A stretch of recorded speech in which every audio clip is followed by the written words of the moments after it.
Hoy vamos a hablar vamos a entrar a la segunda ley a la unidad número 2, a la primera, el estudio de la primera ley de la termodinámica.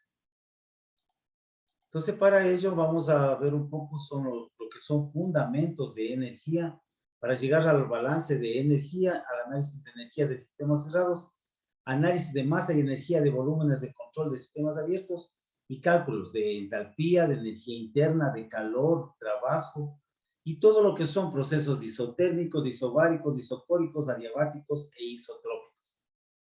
Entonces, esa es mi intencionalidad durante toda esta unidad. Entonces, vamos a mencionar cuáles son las formas de energía. Las diferentes formas de energía que nosotros podemos encontrar en la naturaleza pueden ser mecánica, térmica, cinética, potencial, eléctrica, magnética, química y nuclear. Es las conocidas hasta el día de hoy. La letra E mayúscula representa la energía total del sistema y la letra E minúscula representa la energía por unidad de masa. Repito, la letra E mayúscula es la energía total de un sistema y la letra E minúscula es la energía por unidad de masa. Entonces, la termodinámica no solo trata con el cambio de esta forma de energía, sino que a la energía total del sistema se le puede asignar un valor de 0 en algún punto de referencia.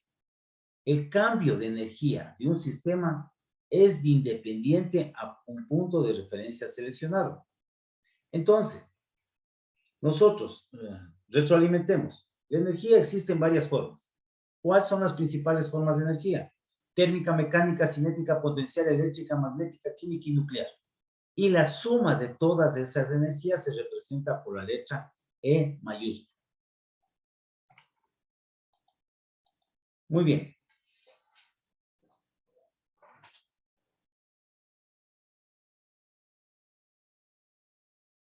Dos grupos para las diversas formas de energía: macroscópicas y microscópicas. Las formas macroscópicas de energía son las que poseen un sistema como un todo en relación con cierto marco de referencia exterior. Tal es el caso de la energía cinética y la energía potencial. Y las formas microscópicas son las que se relacionan con la estructura molecular de un sistema y el grado de actividad molecular, y son independientes de los marcos de referencia externos. La suma de todas las formas microscópicas de energía se representa con la letra U mayúscula. Y con la letra U minúscula es por unidad de masa. La energía macroscópica de un sistema se relaciona con el movimiento y la influencia de algunos factores como la gravedad y el magnetismo, la electricidad y la tensión superficial. Ahora, aquí nace un concepto importantísimo: energía cinética. ¿Qué es la energía cinética? Es energía que posee un sistema como resultado de su movimiento en relación con cierto grado de referencia. Y se le expresa como energía cinética es igual a la masa por la velocidad al cuadrado sobre 2. Aquí falta la velocidad al cuadrado. O bien por unidad de masa, que va a ser igual, a la energía cinética va a ser igual a la masa, a la energía sobre la masa. Aquí B va a denotar la velocidad que tiene el sistema con algún marco de referencia fijo. La energía cinética de un sólido que gira mediante una determinada forma se representa como un medio por el movimiento de inercia y la velocidad angular. Por tanto, tenemos que la energía de un sistema como resultado de su elevación en un campo gravitacional se llama energía potencial. Entonces aquí tenemos el otro concepto importantísimo. ¿Qué es energía potencial? Es la energía resultado de su elevación en un campo gravitacional. Y es igual a la masa por la aceleración gravitacional y por la elevación en el centro de gravedad. Y se expresa por kilojoules.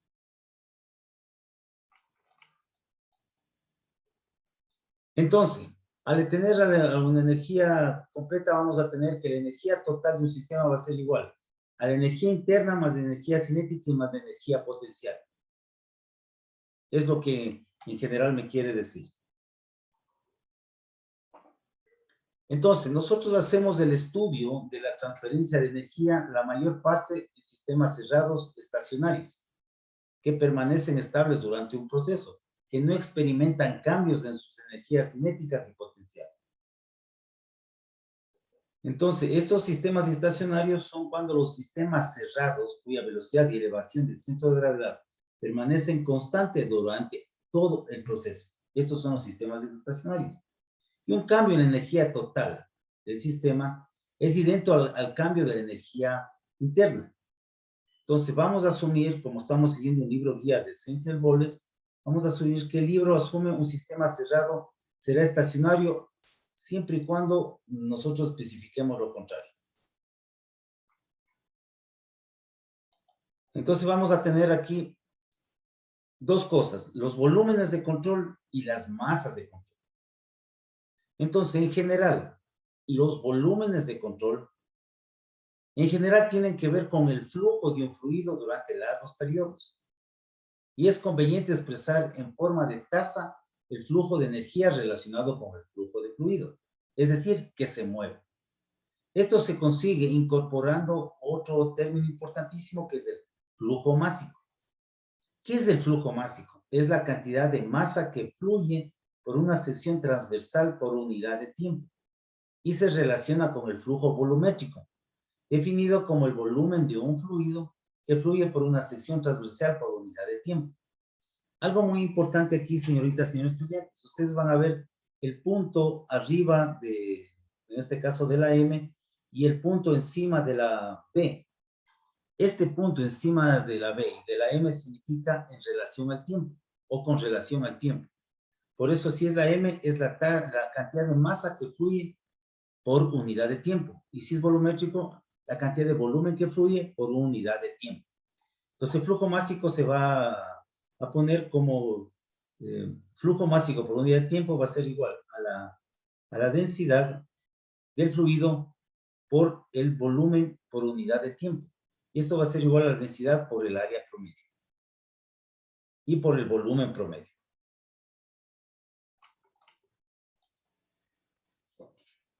Entonces, la energía viene a ser la forma de la suma de todas las formas microscópicas de un sistema. Va a relacionarse con la estructura molecular y el grado de actividad molecular. Y se puede considerar como la suma de las energías cinéticas y potencial de las moléculas, tal como está dado. Entonces, las moléculas de un gas van a moverse a cierta velocidad. Y esto genera una energía cinética. Y esto se conoce como energía de traslación. Las moléculas rotan respecto a un eje y la energía relacionada con esa rotación es energía cinética rotacional. Es decir, en sí mismo la naturaleza, por existir, hay vibración y por lo tanto hay generación de energía. La porción de energía interna de un sistema relacionado con la energía cinética de las moléculas se llama energía sensible. Y la energía interna relacionada con la fase de un sistema se llama energía latente. Entonces, por tanto, el proceso de cambio de fase puede ocurrir sin que se modifique la composición química de un sistema. Las dos únicas formas de interacción de energía relacionadas con un sistema cerrado es la transferencia de calor y trabajo. Es decir, o se puede transferir la energía en forma de calor o se puede transferir en forma de trabajo. Y la fuerza impulsora para que ocurra cualquiera de estos dos es una diferencia de temperatura. Un volumen de control también intercambia energía vía transferencia de masa, puesto que cada vez que se transfiere hacia un sistema o afuera, el contenido de energía de la masa también es transferido. Entonces, tenemos en un sistema se transfiere energía en forma de calor o en forma de trabajo. Si es en forma de calor, entra al sistema, o sale del sistema. Si es de forma de trabajo, se hace trabajo sobre el sistema o el sistema hace trabajo sobre otro sistema. ¿Qué es el calor en termodinámica? El calor es la forma de energía que se transfiere entre dos sistemas o entre el sistema y sus alrededores, debido a una diferencia de temperatura. Solamente ocurre transferencia de energía en forma de calor cuando existe una diferencia de temperatura. Y el flujo de calor, es decir, el movimiento de calor, se interpreta como la transferencia de energía térmica, no como el flujo de una sustancia similar llamada calor. El calor constituye una energía en transición y se reconoce solo cuando cruza la frontera del sistema. En termodinámica vamos a asumir que el calor va a significar siempre transferencia de calor. Calor. Entonces, en un proceso durante el cual no hay transferencia de calor, se denomina proceso adiabático. Solo hay dos maneras para que un proceso sea considerado adiabático. Si el sistema está bien aislado, de modo que solo una cantidad insignificante de calor cruza la frontera, o el sistema o los alrededores están a la misma temperatura y por lo tanto no hay fuerza impulsora, es decir, no existe la diferencia de temperatura.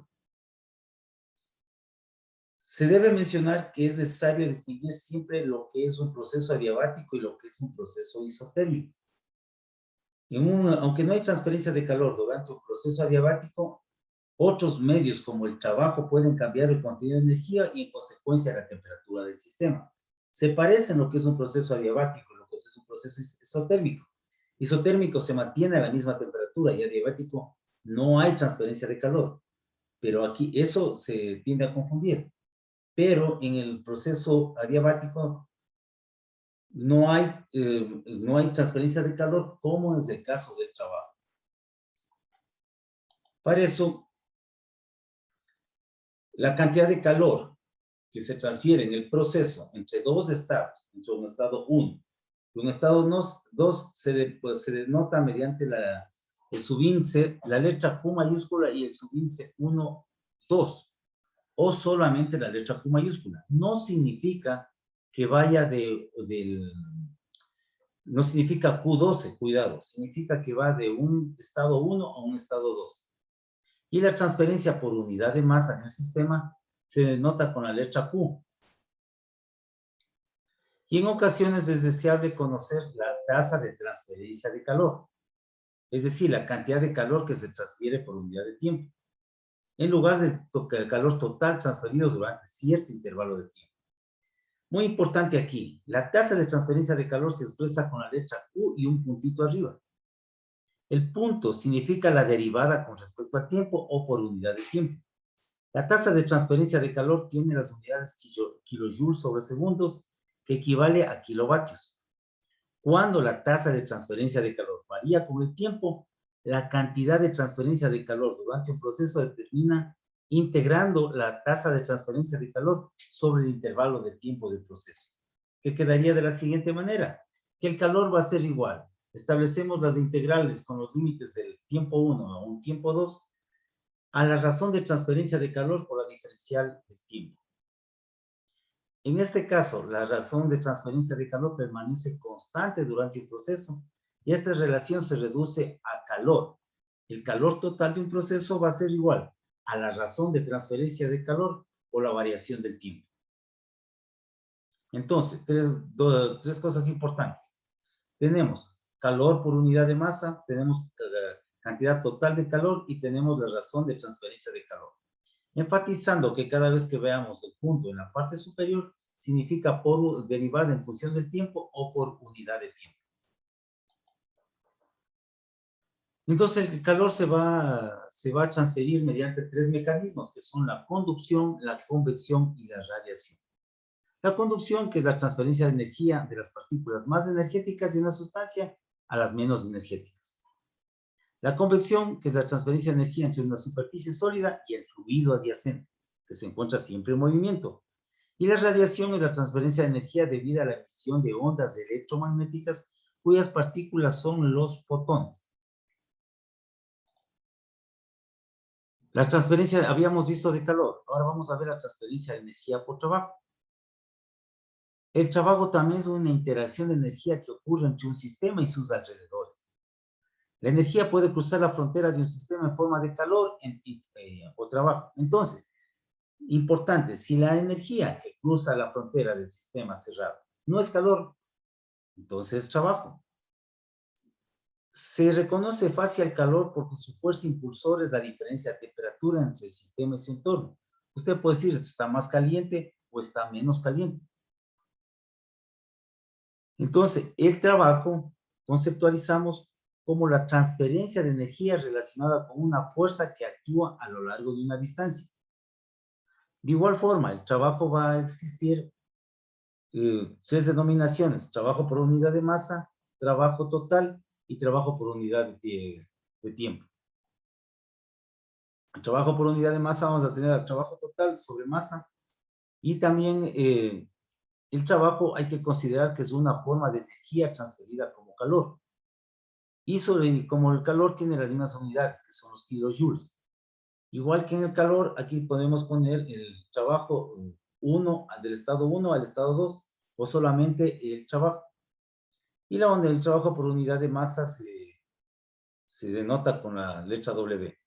Y el trabajo por unidad de tiempo se llama potencia. Ahora bien,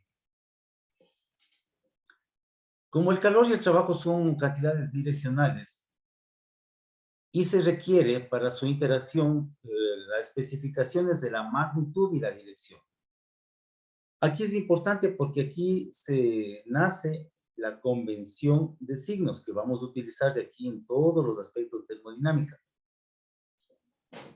Entonces, se acepta para las interacciones de calor y trabajo la convención de signo formal, que dice: como la transferencia de calor hacia un sistema y el trabajo hecho por un sistema son positivos, la transferencia de calor hacia un sistema y el trabajo hecho por un sistema son positivos. La transferencia de calor desde un sistema y el trabajo hecho sobre un sistema son negativos. Por favor, esta es la convención de signos que marca la pauta de todos los procesos termodinámicos. Transferencia de calor hacia un sistema y el trabajo hecho por un sistema son positivos. Transferencia de calor desde un sistema y el trabajo hecho sobre un sistema son negativos. Por tanto, el calor y el trabajo son mecanismos de transferencia de energía entre un sistema y sus alrededores. Y existen muchas similitudes entre ellos que hay que tomar en cuenta. Uno, tanto el calor como el trabajo pueden ser reconocidos en las fronteras, cuando cruzan las fronteras, es decir, son fenómenos que se dan solamente en la frontera. Los sistemas poseen energía, pero el calor y el trabajo no, en sí mismos no poseen energía. Son una expresión de la energía, no poseen energía. Ambos se relacionan con un proceso, no con un estado. Al estado lo caracteriza son las propiedades termodinámicas. Al proceso lo caracteriza el calor y el trabajo. Ambos son funciones de trayectoria, es decir, sus magnitudes dependen de la trayectoria seguida durante un proceso, así de los estados finales. Tenemos que mencionar que las funciones de trayectoria tienen diferenciales inexactas, designadas por el símbolo delta. Entonces, una cantidad diferencial de calor o trabajo se va a representar como delta de calor o delta de trabajo respectivamente, a diferencia de la diferencial de calor o diferencial de trabajo. No existe diferencial de calor o diferencial de trabajo. No puedo decir que hay un calor 1 y un calor 2, no. Solamente puedo decir que hay una diferencial parcial del calor o del trabajo. Son propiedades de punto, es decir, solo dependen del estado y tienen diferenciales exactas. Por esa razón podemos poner una diferencial exacta, la diferencial del volumen, que va a ser igual al volumen 2 menos el volumen 1.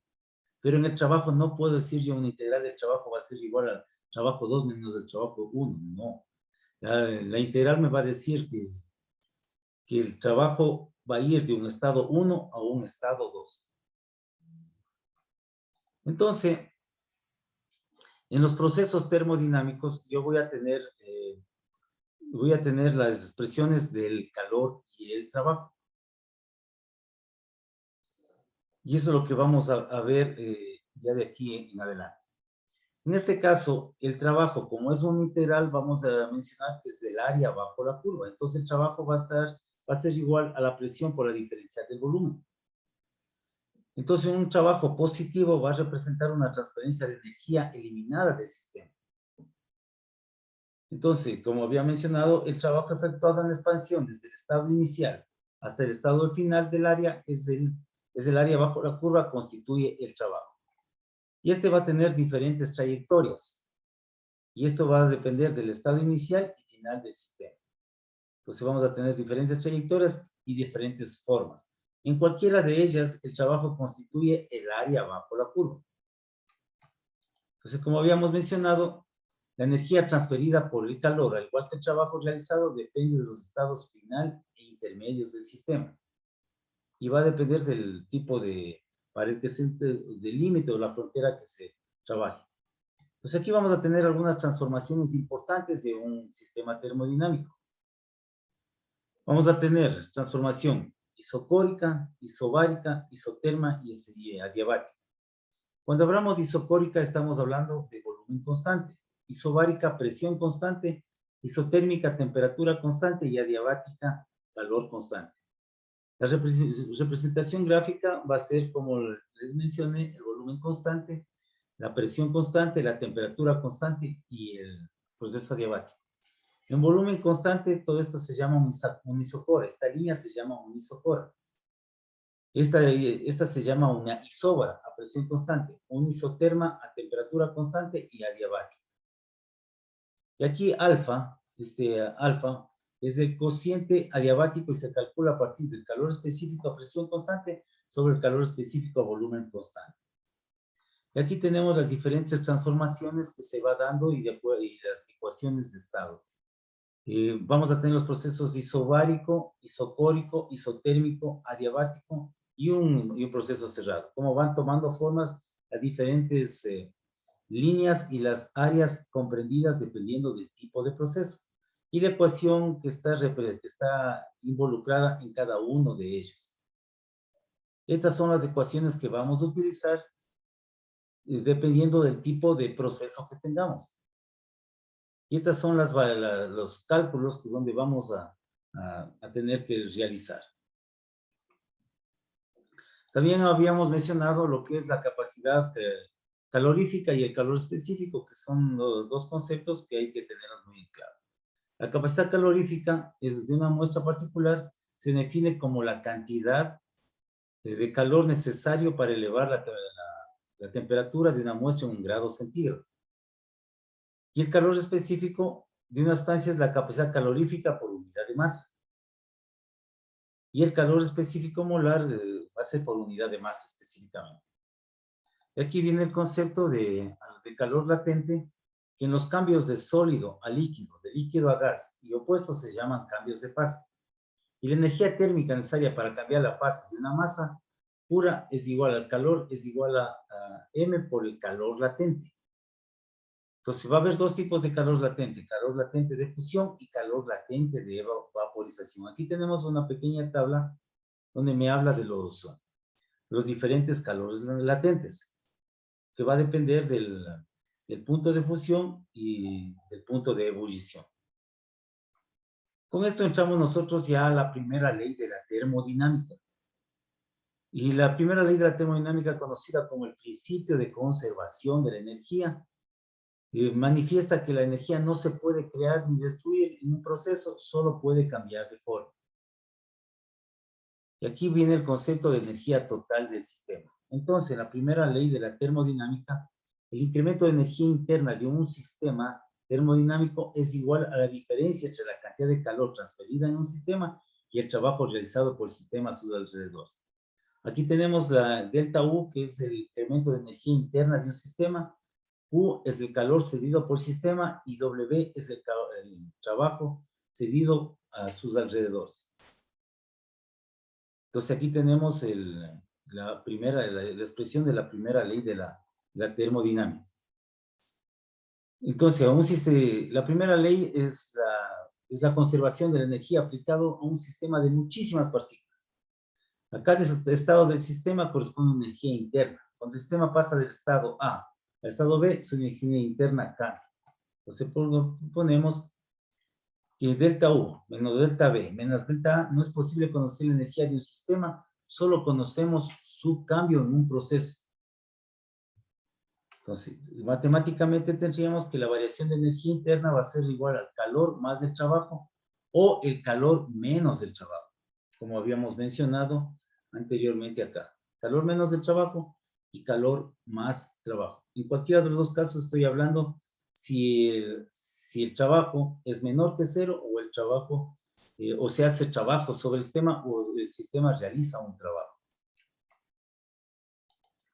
Entonces, la variación de energía interna es una función extensiva que va a estar en función de la temperatura, de la presión y del volumen. Entonces, tomemos como ejemplo, si tomamos un mol de agua a 25 grados centígrados y una atmósfera de presión y elevamos la temperatura hasta 30 grados centígrados, siendo la presión final de una atmósfera, ¿cuánto vale Q?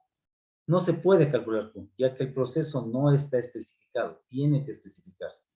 Se podría aumentar la temperatura, se podría aumentar el calor, y me daría una razón de 90 calorías, la cantidad de calor necesario para calentar una mol de agua de 25 grados centígrados y una atmósfera hasta 30 grados centígrados. Pero ¿cómo se eleva la temperatura? A través de aumentar la energía dentro del sistema. Entonces ahí tenemos que la energía, la variación de energía, por tanto, va a ser igual a calor más trabajo. En un proceso cíclico, la variación de energía va a ser igual a cero. Por tanto, el trabajo va a ser igual al calor. Si un proceso no es cíclico, la variación de energía no va a ser igual a cero. Si es un proceso a volumen constante, la variación de energía va a ser igual al trabajo. Si el proceso aislado, la variación de energía va a ser igual al calor. Si el sistema realiza trabajo, la variación de energía interna o la energía interna disminuye. Si se realiza trabajo sobre el sistema, la energía interna aumenta. Si el sistema absorbe calor al ponerlo en contacto térmico con foco temperatura superior, la energía interna aumenta. Y si el sistema cede calor y se pone a poner en contacto con un foco a una temperatura inferior, la energía interna disminuye. Entonces, en un sistema adiabático, la energía interna solo puede cambiar por transferencia de trabajo con el entorno. Por tanto, no existe calor. Y tendríamos solamente que la variación de energía interna va a ser igual al trabajo. En un sistema diatérmico, la energía interna puede cambiar por transferencia de calor y trabajo con el entorno. Por tanto, no hay trabajo. Y voy a tener que la variación de energía interna en un sistema diatérmico va a ser igual al calor cedido. Entonces, en un proceso isocórico no hay variación de volumen del gas, por tanto, la variación de energía interna va a ser negativo. Un sistema isocórico. En un sistema isobárico no hay variación de presión del gas. Isocórico se mantiene constante el volumen. En un sistema isobárico se mantiene constante la presión. En un sistema isotérmico se mantiene constante la temperatura. Entonces, en cualquier proceso isotérmico, la variación de energía interna va a ser igual a cero. Entonces, adiabático, por definición, el calor va a ser igual a cero. Y la primera ley me va a manifestar con proceso adiabático, la variación de energía interna va a ser igual al trabajo. En un proceso isocórico, el trabajo va a ser igual a cero y la variación de energía interna va a ser igual al trabajo. En un proceso cíclico, la variación de energía interna va a ser cero y el calor va a ser igual al trabajo. Entonces aquí tenemos nosotros un proceso, como ejemplo, un proceso de 200 joules de trabajo sobre un sistema durante el cual se extraen 70 calorías de calor, calcule trabajo, calor y variación de energía interna con sus signos. Entonces el trabajo es, como es el trabajo hecho por el sistema, el negativo del trabajo se hace sobre el sistema, así que el trabajo va a ser menos 200 joules. Calor es el calor que entra al sistema, así que calor menos 70 calorías por ciento va a ser menos 293.3 joules. Y la variación de energía interna va a ser menos 93.3 joules. ¿Por qué razón? Porque un sistema se hace, es decir, se ejerce trabajo sobre el sistema durante el cual le quita calor al sistema. Y también mencionamos la entalpía, otra propiedad termodinámica, que es el calor absorbido o liberado durante un proceso a presión constante. Entonces, un proceso a presión constante, vamos a tener que la variación de energía interna va a ser igual al calor más el trabajo. Por tanto, el calor a presión constante va a ser igual a la variación de entalpía. Eso es lo que me trata de decir. En un proceso isobárico voy a tener el trabajo realizado va a ser igual a la presión por la diferencial del volumen que sale de la ecuación general de los gases. Si yo pongo que integral, saco la constante del integral y me queda que la diferencial del volumen va a ser igual a la presión por el trabajo va a ser igual a la presión por la diferencial del volumen final del volumen inicial. Entonces, el flujo de calor del trabajo en este caso va a ser igual al calor específico a presión constante por la diferencial de temperatura. Un proceso isobárico. En proceso isocórico, isovolumétrico, voy a tener que la diferencial de calor va a ser igual a la capacidad calorífica a volumen constante por la diferencial de temperatura. En un proceso isotérmico, voy a tener que el trabajo va a ser igual al número de moles por la constante general de los gases por la temperatura, por logaritmo natural del volumen final en función del volumen inicial.